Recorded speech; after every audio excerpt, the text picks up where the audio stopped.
1932年，日本调集7万精锐直扑上海，他们声称4小时就要拿下这座国际大都市。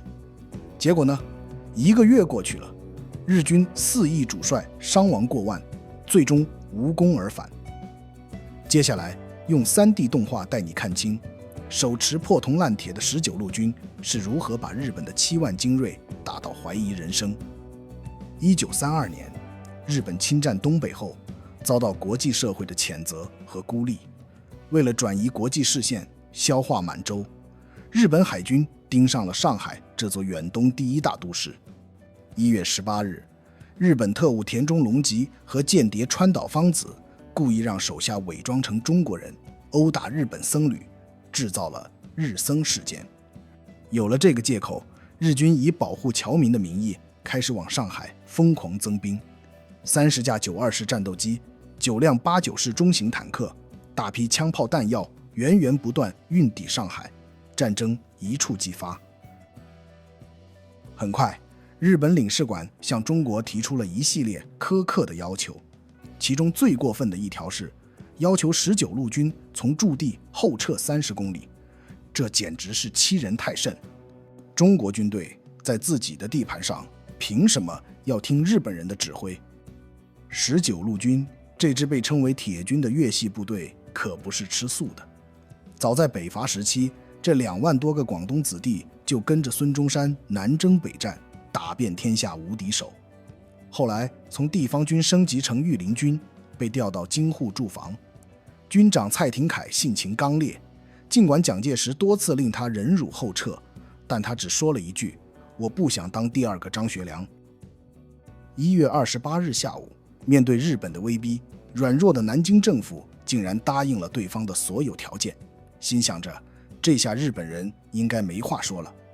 结果海军陆战队的司令一听，急得差点跳起来，这么无理的要求怎么全部答应了？因为他早就做好了所有的战备动员，就是要整你。结果南京政府一答应，倒给日本人整不会了。然而岩泽信一根本没打算罢手。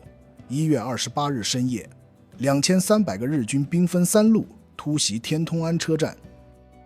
蔡廷锴心里清楚，19路军拿的多是广东造的7-9式步枪，以及少量汉阳造的轻机枪，说难听点，就是一身的破铜烂铁。但上海租界遍布，日军的飞机大炮投鼠忌器，只能顺着狭窄的小巷进攻，火力和人数上的优势在这里根本施展不开。但战斗一打响，19路军还是吃了亏，日军每一路都有坦克在前面开路。这种英国进口的维克斯坦克装着圆形炮塔，双挺机枪可以360度扫射。19路军此前打的都是国内的地方军，战车这种东西根本没见过，更不知道怎么防御。一些士兵甚至形象地把它叫做铁牛。在战车的掩护下，日军一路势如破竹，很快攻占了天通庵车站。当日军继续向前推进时，旅长翁兆元已看出了铁牛破绽，这种战车用的是轮子，不是履带。于是他挑选了一批身手敏捷的敢死队，藏在街边的商铺里。坦克一过，立刻用火力切断坦克和步兵的联系。待坦克远去后，另一组敢死队把7-8颗手榴弹捆成一束，直接丢到轮子下面，轰的一声，铁牛就成了一堆废铁。眼看铁牛阵法失效，岩泽立马改变打法，命士兵们占领2侧的街边楼房，居高临下用机枪压制。19路军一时吃了亏，阵地开始动摇。翁兆元立刻反应过来，立马也派2股小队爬到屋顶上，与日军展开激烈的对射。日军连攻2次都铩羽而归，恼羞之余，停在黄浦江上的能登旅号航母派出多艘轰炸机，呼啸着扑向闸北。但两军阵地犬牙交错，日机生怕误伤租界和自己人，不敢肆意轰炸。其中一架日军飞机正盘旋着不知从何下手时，被19路军的高射炮当场击落。找不到恰当的军事目标，日机索性把炸弹投向了贫民区，造成了大量无辜百姓的伤亡。而中国当时最大的出版社商务印书馆也在日军的轰炸中化为了灰烬，里面珍藏着50多万册绝版古籍，以及戏曲大师梅兰芳出演的《春香闹学》《天女散花》等早期纪录片。战前，岩泽信一曾当着各国记者的面吹过牛，4个小时就能搞定上海。结果呢，现在1周过去了，日军依然在闸北被打得灰头土脸，伤亡800多人。见他把脸都丢到国际上了，东京立马将其撤职，将指挥官更换为野村吉三郎。野村吉三郎接手后，立刻盯上了吴淞口，这里是长江和黄浦江的交汇处，攻下这里不仅能让来往日舰不用再担惊受怕，而且还能为后续大部队建立一个良好的登陆点。所以吴淞口是一个敌必攻我必守的战略要地。为防有失，蔡廷锴派猛将翁兆元火速前去增援。1月31日凌晨，日军20多艘橡皮艇刚刚靠岸，就被翁兆元打了回去。此后，日舰和日机对吴淞炮台展开疯狂轰炸，炮台参谋长藤久寿以身殉国，大部分火炮被毁，吴淞口的整座炮台几乎瘫痪。但有翁兆元这员猛将守着，日军就是上不了岸。由于吴淞口久攻不下，日军便绕道从张华浜码头登陆，这里防守薄弱，日军几乎没遇到抵抗就轻松上了岸。正当一个个兴高采烈地向吴淞推进时，却被运枣帮这条河挡住了。桥头两岸布满了工事堡垒，被翁兆元的部队牢牢守着。2月7日，2000多个日军在坦克的掩护下向桥头逼来。连长赵金生一看这阵势，没有硬拼，而是带着40个人从侧翼的运枣帮绕过去，分散着躲在商铺里。等日军队形拉长后，端起机枪就是一梭子。以为中了埋伏的日军一时间队形大乱，前面的还没反应过来，后面的已经开始逃跑。2000人的队伍被40个人打得溃不成军，消息传出去，全上海的英美报纸都炸了锅。而日本海军陆战队早就习惯了坐在军舰上喝着咖啡吹着海风的生活，自认为是技术兵种，只有陆军那些土老帽才会端着刺刀嗷嗷叫着往前冲。所以海军陆战队打仗的时候喜欢躲在坦克后面慢慢推进，或者端着枪远远的射击。尽管枪法精准，但19路军全都躲在了工事里，待日军来到跟前，先丢一波手榴弹，再抬着刺刀冲杀出去。就在这时，山西的阎锡山送来了几门重迫击炮和600发炮弹。蔡廷锴立马下令，瞄准虹口的日本海军陆战队司令部，600发炮弹一发不留，全部招呼过去。司令部周围瞬间火光冲天，炸成一片焦土。楼房虽然没塌，但那些平时趾高气扬的司令参谋全都躲在楼里不敢露头。2月14日，九流米率领的旅团在上海登陆。这支来自九州的部队在日本军中素有悍勇之名，他一改之前的战术，决定直取江湾，跟市内的陆战队里应外合，一举拿下上海。这思路表面上看是出奇制胜的绝招，实际却是不懂地形地势的纸上谈兵。因为江湾水塘纵横，地形复杂，炮弹打过去顶多把水塘炸得再深一些，松软潮湿的土质更是让坦克动不动就会陷进去。更要命的是，守在这里的都是19路军的王牌主力，清一色的广东老兵，作战经验极其丰富，因此下元连攻4天都无法取得任何突破。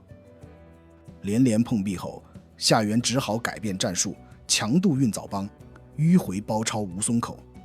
2月13日拂晓，天降大雾，整个河面白茫茫一片。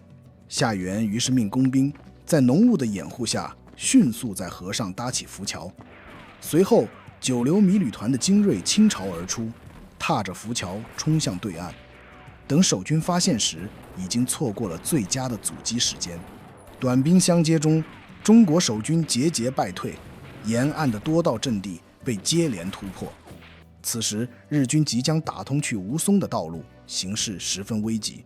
中国军队于是组织了一支敢死队。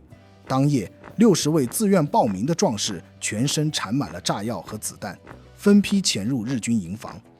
白天打了一天的日军睡得正香，毫无防备，才隐隐听到声响，敢死队员已拉响了炸药。60位壮士无一生还，无一留名。日军以为遭到中国大部队的包围，顿时四散奔逃。中国军队抓住战机，命令全师从外围发起总攻。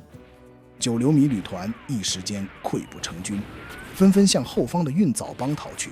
但南岸留守的日军没接到任何撤退通知，他们一看浮桥上全是人影，以为是中国军队打过来了，二话不说就是一阵狂扫。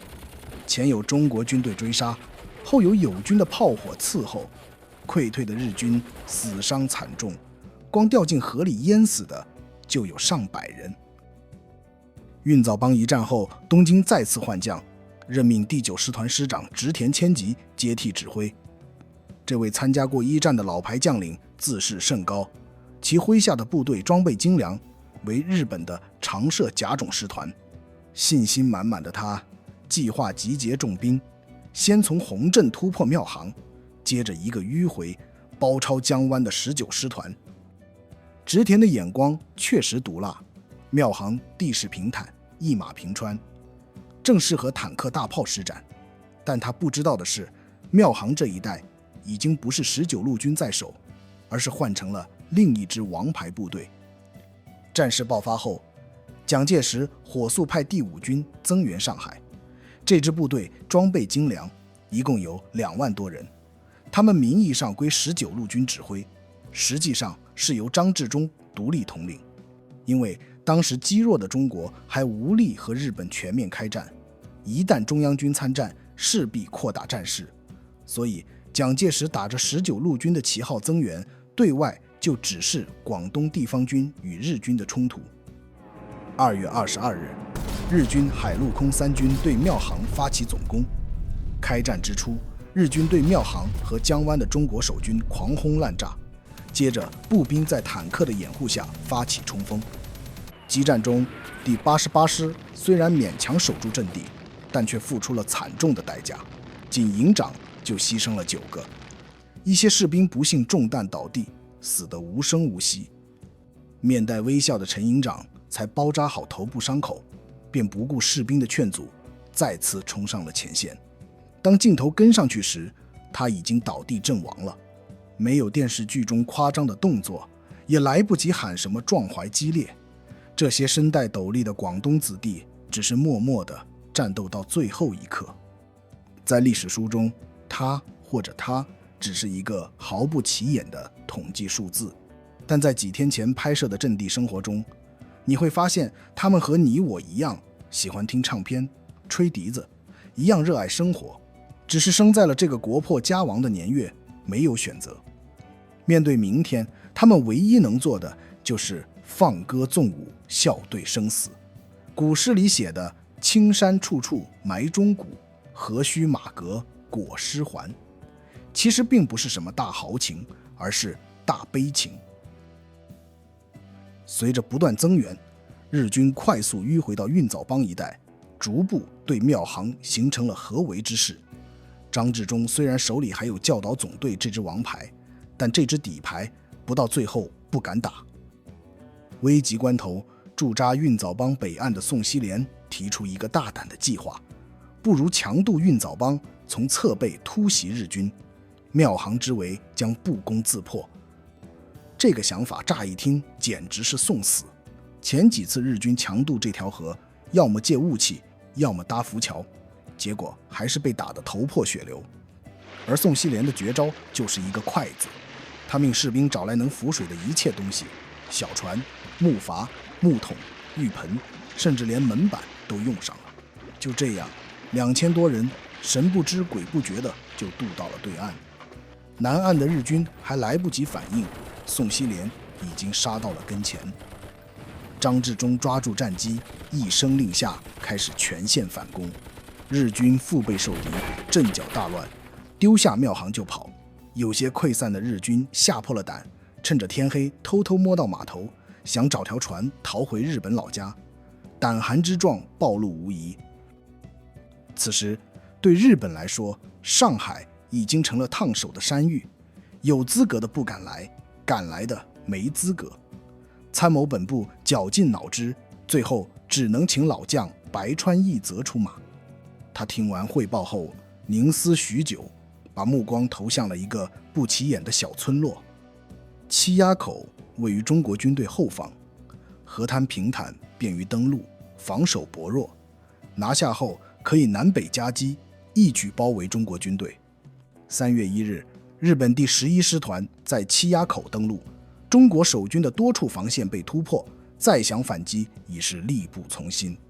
蔡廷锴深知进退之道，不是只会死拼的莽夫，他当机立断，这种局面如果还要硬守，只会全军覆没。但撤退也是一门智慧。蔡廷锴一边装出誓死不退的架势，一边趁着夜色掩护，悄悄撤回了第2道防线。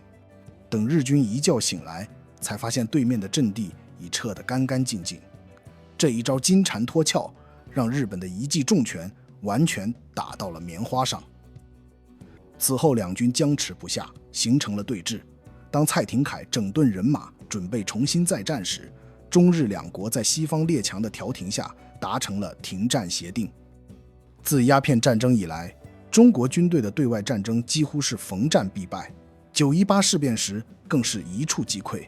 但在128淞沪会战中，装备落后、兵力仅有4万余人的中国守军，硬是和日军的7万精锐打了一个势均力敌。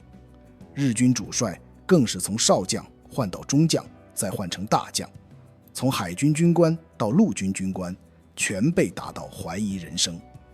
而英国在1964年出版的《大不列颠百科全书》中，将蔡廷锴列为世界名将之一，称赞他以少敌多，以弱胜强，阻击优势日军达数月之久，深受世人推崇。